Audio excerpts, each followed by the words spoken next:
Tout au long de l'histoire, les dirigeants ont essayé de présenter une image idéalisée de leur pays et d'eux-mêmes, et les maîtres incontestés de cela étaient sans aucun doute les nazis, sous leur leader Adolf Hitler.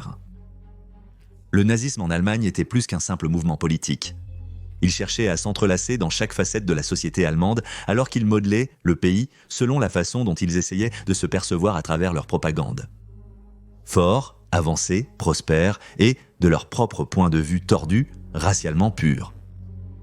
Et pourtant, malgré les défilés sans fin et les films de personnes en bonne santé, montrant leurs corps idéaux pour aider à dépeindre l'Allemagne nazie comme une nation saine, comme un poisson pourrissant de la tête aux pieds, la vérité était qu'au sommet, les questions de santé n'étaient pas toujours telles qu'elles étaient annoncées. Alors que les actualités et les rapports montraient également Hitler menant un mode de vie sain, la vérité était que le Führer était un homme qui menait une bataille presque constante avec sa santé, tant physiquement que mentalement. Cet épisode examinera une partie de l'histoire des problèmes de santé d'Hitler, leur impact sur lui pendant ses luttes avec les Alliés et les moyens qu'il a utilisés pour combattre la maladie et le stress. Bienvenue dans les guerres du monde. Adolf Hitler est né le 20 avril 1889 à Braunau-Lammin, une ville qui faisait alors partie de l'Autriche-Hongrie avant que le pays ne se divise en nations individuelles, laissant Hitler purement autrichien de naissance. Les premières années de Hitler étaient souvent chaotiques et il avait une relation conflictuelle avec son père, tous deux étant décrits comme ayant une volonté tout aussi forte. Quand Hitler avait 11 ans, son jeune frère Edmund est mort de la rougeole, exposant pour la première fois le futur Führer au danger de la maladie, ce qui a eu un impact profond sur sa vie. Il a développé une peur aiguë des maladies mortelles, en particulier du cancer, et après la mort de son père, peu de temps après Edmund, le 3 janvier 1903, il était convaincu qu'il ne vivrait jamais pour être un vieil homme. En termes de personnalité, pendant ses premières années d'adolescence, il est passé d'un jeune homme confiant et extraverti à un individu plus réservé et confrontationnel, développant son tempérament de feu caractéristique qui le conduisait souvent à des diatribes et des délires si éprouvants pour son corps qu'il était parfois épuisé. C'est à cette époque que Hitler a commencé à avoir des problèmes d'eczéma, en particulier sur ses jambes, et des douleurs abdominales et des épisodes alternants de constipation et de diarrhée. Mêlé à ces plaintes, il souffrait assez notoirement de flatulences presque chroniques. Il attribuait ces maux à des périodes de stress ou de crise qui étaient nombreuses à cette époque, en particulier lorsque son père essayait de dicter l'avenir de son fils, ce contre quoi Adolf se rebellait souvent, le laissant attendre que les punitions soient infligées. Selon les chercheurs modernes, ces maladies, probablement causées par une alimentation médiocre et le stress, seraient liées au syndrome de l'intestin irritable. Cela pourrait expliquer le végétarisme tardif d'Hitler, bien que cet aspect de la santé du Führer, comme tant d'autres, soit sujet à débat. Dès 1937, il a été rapporté qu'il menait une vie largement sans viande, à l'exception de petites portions de jambon ou de caviar lors d'occasions spéciales, bien que même cela ait cessé en 1942. On a dit qu'il essayait souvent d'encourager les autres autour de lui à faire de même, décrivant la pratique cruelle de l'abattage des animaux pour la nourriture afin de les dissuader de leur repas. En plus d'être végétarien, il s'abstenait aussi de boire de l'alcool. L'origine de cette position reste débattue. Pour certains, c'était un choix conscient. Pour d'autres, il n'aimait simplement pas le goût. On ne peut cependant pas en dire autant de sa gourmandise pour les sucreries. Il est connu qu'Hitler appréciait les bonbons, gâteaux et brioches sucrées. Lors de la planification de l'invasion de la Norvège, en 1940, un aide d'Hitler a rapporté que celui-ci quittait fréquemment la salle de conférence pour manger des sucreries dans son bureau. Lorsqu'on a demandé à Hitler s'il avait faim et voulait un repas d'un siège, il a refusé, expliquant, je cite, « Pour moi, les sucreries sont la meilleure nourriture pour les nerfs », fin de citation. Il ne fumait jamais non plus et était opposé à la promiscuité sexuelle qu'il considérait toutes deux comme sales et malsaines. Comme des millions d'hommes de sa génération servirent pendant la Grande Guerre à exposer Hitler à une mort à une échelle inimaginable. Il avait 25 ans lorsque la guerre a éclaté en 1914 et s'est empressé de rejoindre l'armée allemande après avoir échoué à ses examens physiques pour l'armée autrichienne. Servant comme coureur régimentaire, passant des messages entre les tranchées et le quartier général du régiment, Hitler a été blessé plusieurs fois, mais a toujours pu retourner au service. Ses blessures les plus graves subies pendant la guerre sont survenues dans les derniers jours du conflit, lorsque le 15 octobre 1918, il a été temporairement aveuglé et a perdu sa voix suite à une attaque au gaz britannique. Moins d'un mois après, alors qu'il se remettait dans un hôpital à Passovolk en Poméranie, il a appris la défaite finale de l'Allemagne. Il était également très conscient de la grippe espagnole qui ravageait l'Europe, déclenchant son hypocondrie.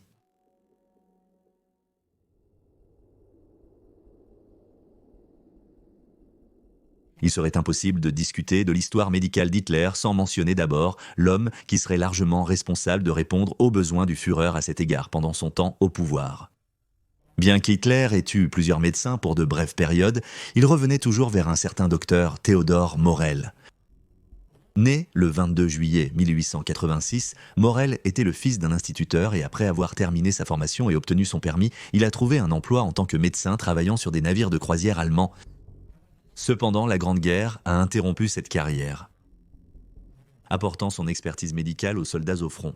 Après une brève période de travail dans le service pénitentiaire, il s'est installé à Berlin après la guerre pour ouvrir un cabinet principalement financé par sa femme, Hannelore Moller, une actrice prospère et riche. Le cabinet de Moller était très apprécié par l'élite de la société berlinoise, réputée pour traiter les affections cutanées et les maladies sexuelles avec des méthodes souvent peu orthodoxes.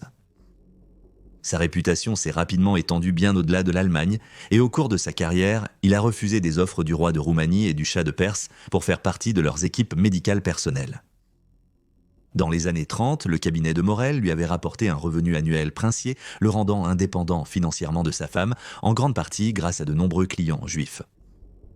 En conséquence, Morell lui-même a été à plusieurs reprises accusé d'être juif par ceux qui adhéraient au mouvement nazi, son apparence étant souvent associée à certains traits juifs dans leur esprit antisémite tordu. Ainsi, lorsque Hitler est arrivé au pouvoir en 1933, il a connu une baisse du nombre de ses clients non juifs, et donc Morell a décidé de rejoindre lui-même le parti nazi, ne serait-ce que pour sauver son entreprise. Morell aurait pu continuer à pratiquer la médecine pour les Berlinois les plus riches pendant le Troisième Reich, jusqu'en 1936 lorsque le destin est intervenu quand Heinrich Hoffmann, un photographe, est entré dans son bureau pour un traitement. Hoffmann venait de se séparer de sa femme et pour faire face, il avait sombré dans l'alcool et la drogue et pratiquait secrètement l'homosexualité. Malheureusement, cela l'avait laissé affligé de gonorrhée, quelque chose que Morell avait acquis une réputation pour traiter, bien que son taux de réussite soit débattu par les enquêtes modernes. Au moins, Hoffmann était convaincu qu'il était guéri, et il a transmis son appréciation et ses éloges à son employeur, le Führer Adolf Hitler. Ce Noël, les Morell ont reçu une invitation irrésistible pour rejoindre Hitler et son entourage lors d'une fête au Berghof, sa retraite montagnarde. Pendant les festivités, Hitler a pris Morell à part et lui a demandé son avis médical sur certains de ses maux. Hitler a montré à Morell ses jambes atteintes d'eczéma et s'est plaint de douleurs à l'estomac, d'épuisement et de dépression. Après avoir examiné Hitler, Morell a promis de le guérir en 1 an. Convaincu par sa sincérité, Hitler lui a demandé de devenir son médecin personnel. Cette fois, Morell a accepté la demande et en un instant, son statut en Allemagne nazie a été élevé au sommet, malgré les protestations de sa femme. Cependant, Morell découvrit que faire partie du cercle intime de Hitler était comme être dans un nid de vipères, où tous se disputaient son attention. Beaucoup des principaux nazis n'aimaient pas Morell personnellement, tandis que d'autres critiquaient ses méthodes non orthodoxes par véritable souci pour le Führer. La maîtresse d'Hitler, Eva Braun, était bien connue pour avoir une forte antipathie pour le docteur, tandis que le ministre de l'Armement et architecte Albert Speer le décrivait de manière plutôt peu flatteuse comme étant, je cite, « très gros, chauve, visage rond, teint brun foncé avec des yeux sombres, lunettes pour myopes, mains et poitrine poilues. Abstinent et non-fumeur, il a un appétit aussi grand que son ventre et ne se contente pas de l'exprimer visuellement, mais aussi de manière audible. » Peu importe l'opinion du cercle intime d'Hitler à son sujet, le Führer allait devenir fortement dépendant de ses services, notamment de ses diverses concoctions chimiques. Les traitements médicamenteux pour les maladies ont connu une croissance dans la médecine durant la première moitié du XXe siècle. Les jours des charlatans vendant des potions faites maison sur les marchés de la ville, promettant des cures miracles pour tout, de la calvitie au cancer, étaient révolus. La véritable science a produit des médicaments et des comprimés qui semblaient à de nombreux médecins comme Morell produire des résultats tangibles chez leurs patients qui ont commencé à être vus comme des machines nécessitant un complément d'une huile particulière chaque fois qu'ils tombaient de ces malades. Malheureusement, ces médecins n'avaient tout simplement pas l'expérience ou les connaissances nécessaires à l'époque pour reconnaître les dangers inhérents à l'abus de leur traitement. Hitler a non seulement reçu de nombreuses injections, comprimés et médicaments oraux de Morel, mais le médecin du Führer l'a convaincu qu'ils étaient le seul moyen de traiter ses maux. Ainsi, Hitler a souvent ignoré même les conseils de Morel et a commencé à exiger les médicaments qu'il croyait nécessaires à tout moment. La peur des rivaux et le tempérament caractéristique du Führer signifiaient que Morel refusait rarement ses demandes, réduisant le médecin au rôle de fournisseur de drogue personnelle du Führer. L'étendue des médicaments fournis par Morel à Hitler reste un sujet de débat parmi les historiens de la médecine. Parmi les médicaments que l'on sait qu'il recevait régulièrement, l'un des plus notables est la méthamphétamine, afin de donner au Führer le coup de pouce dont il avait besoin pour ses discours énergiques à des milliers de ses dévots. La méthamphétamine, membre de la classe des amphétamines, agit sur le système nerveux central et périphérique. Elle procure un sentiment d'exaltation, d'éveil et d'alerte, mais provoque aussi des effets secondaires tels que paranoïa, confusion, agressivité accrue et désinhibition.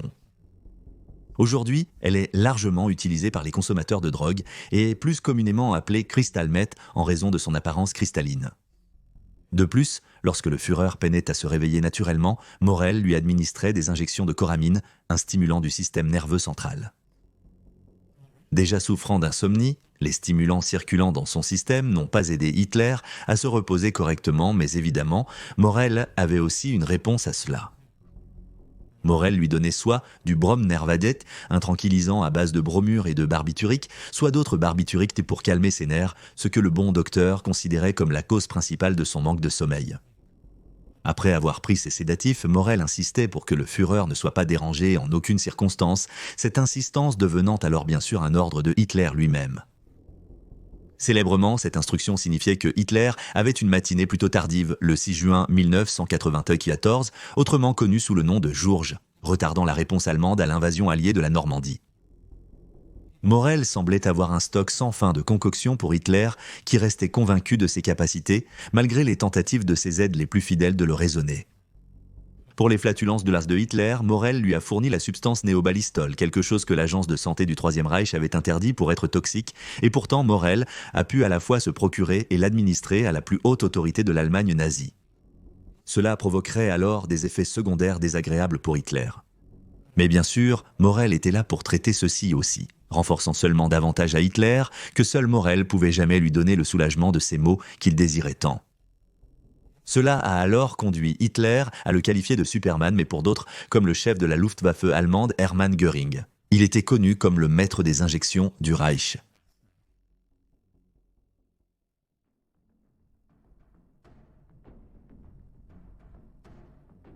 Le 22 juin 1940, Hitler et son Troisième Reich avaient accompli ce qui avait précédemment été considéré comme impossible en défaisant la France. Hitler était extatique et s'attendait à ce que son seul adversaire restant en Europe, la Grande-Bretagne, cherche bientôt la paix, sécurisant ainsi son nouvel empire à travers l'Europe continentale. Cependant, c'est à ce moment-là qu'un nouveau développement plus inquiétant a affligé le Führer. Les proches de Hitler, notamment ses généraux et amiraux avec qui il discutait régulièrement de la guerre, ont remarqué un tremblement étrange dans sa main gauche. Au début, c'était presque rien, mais au fil des mois, cela a augmenté en régularité et en intensité. C'était la première indication que le Führer souffrait de la maladie de Parkinson. La maladie de Parkinson est une affection où des zones du cerveau se détériorent graduellement sur de nombreuses années. La maladie de Parkinson est causée par une perte de cellules nerveuses dans les parties du cerveau appelées substantia nigra, entraînant une réduction d'un composé chimique appelé dopamine dans le cerveau. La dopamine joue un rôle vital dans la régulation du mouvement du corps, et une réduction de la dopamine est responsable de nombreux symptômes de la maladie de Parkinson. La cause exacte de la perte de cellules nerveuses reste incertaine même aujourd'hui, mais la plupart des experts pensent qu'une combinaison de facteurs génétiques et environnementaux en est responsable. Hitler a continué à faire face grâce à des cocktails de médicaments administrés par Morel. Les médicaments bizarres et non orthodoxes donnés à Hitler, souvent pour des raisons non divulguées, comprenèrent de la cocaïne topique, des amphétamines injectées, du glucose, de la testostérone, de l'estradiol et des corticostéroïdes.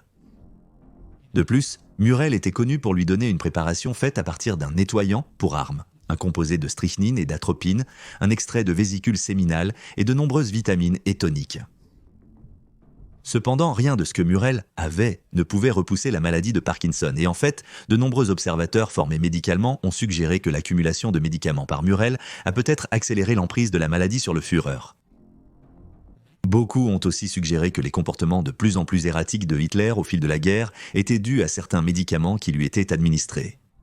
La paranoïa est un effet secondaire bien connu des méthamphétamines que Morell fournissait à Hitler lors de ses moments de déprime. Alors que la guerre progressait vers sa fin destructrice pour le Troisième Reich, l'hypocondriaque Hitler continuait à se préoccuper de sa santé, ce qui ne faisait qu'accroître sa dépendance à Morell, alors qu'il avait besoin d'être débarrassé des potions de Morell pour pouvoir réfléchir correctement à ce moment crucial.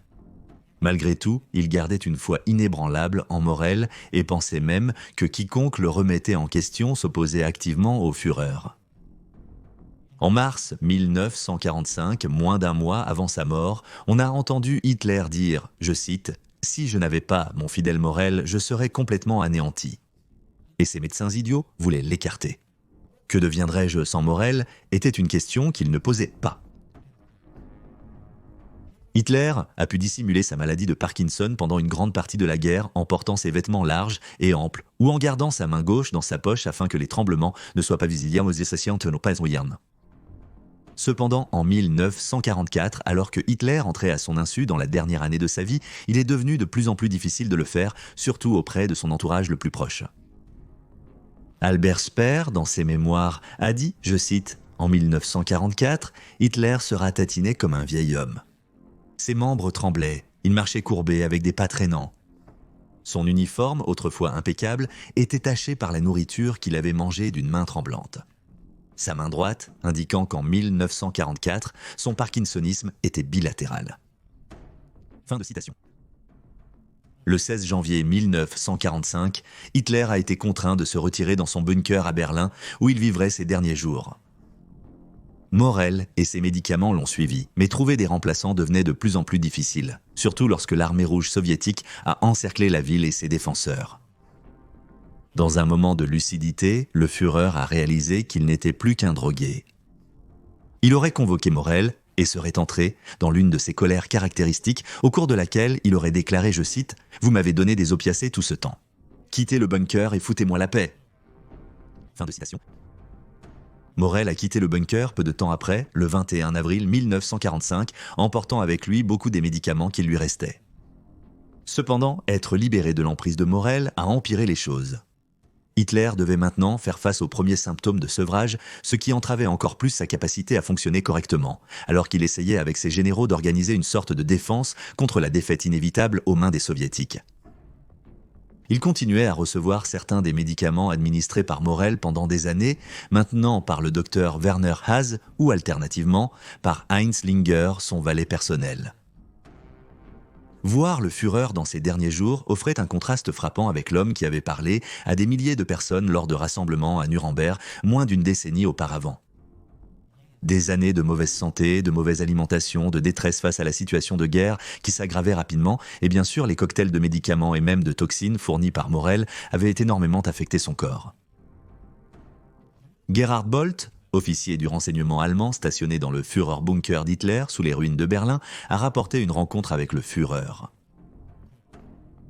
Il tend sa main droite et me regarde avec un regard étrange et pénétrant. Sa poignée de main est faible et molle, sans force. Sa tête oscille légèrement. Cela m'a encore plus frappé plus tard lorsque j'ai pu l'observer. Son bras gauche pend mollement à son côté et sa main tremble beaucoup. Il y a une lueur vacillante indescriptible dans ses yeux, créant un effet effrayant et totalement surnaturel. Son visage et les parties autour de ses yeux donnent l'impression d'un épuisement total. Tous ses mouvements sont ceux d'un homme sénile. Fin de citation. Même le cerveau délirant, endommagé par les drogues, rongé par la maladie de Parkinson d'Adolf Hitler, a été contraint d'accepter la vérité que la mort n'était qu'au coin de la rue, aux mains des soldats soviétiques qui sans aucun doute mutileraient en son corps et l'exposeraient, tout comme les assassins communistes l'avaient de fait à son allié en Italie, Benito Mussolini. Il a donc choisi de prendre le contrôle de la situation et de mourir de ses propres mains plutôt que de celles de ses ennemis. Le 30 avril 1945, lui et sa mariée de seulement quelques heures Eva Braun, se sont retirés dans ces quartiers privés dans le bunker et ont pris leur propre vie, mais pas avant d'avoir laissé des ordres à ces hommes pour détruire leur corps de manière approfondie afin qu'ils ne puissent pas être identifiés.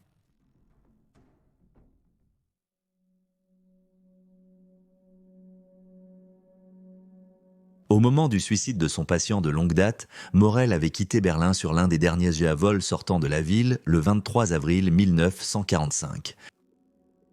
Après avoir échappé à la capture pendant presque un mois, le 18 mai 1945, il a déjà été capturé par les forces américaines. Les interrogateurs américains étaient souvent réticents à être choisis pour l'interroger. Son hygiène était déplorable, avec une odeur nauséabonde le suivant constamment, un trait présent tout au long de sa vie, comme révélé par plusieurs nazis de premier plan lors de leurs interrogatoires.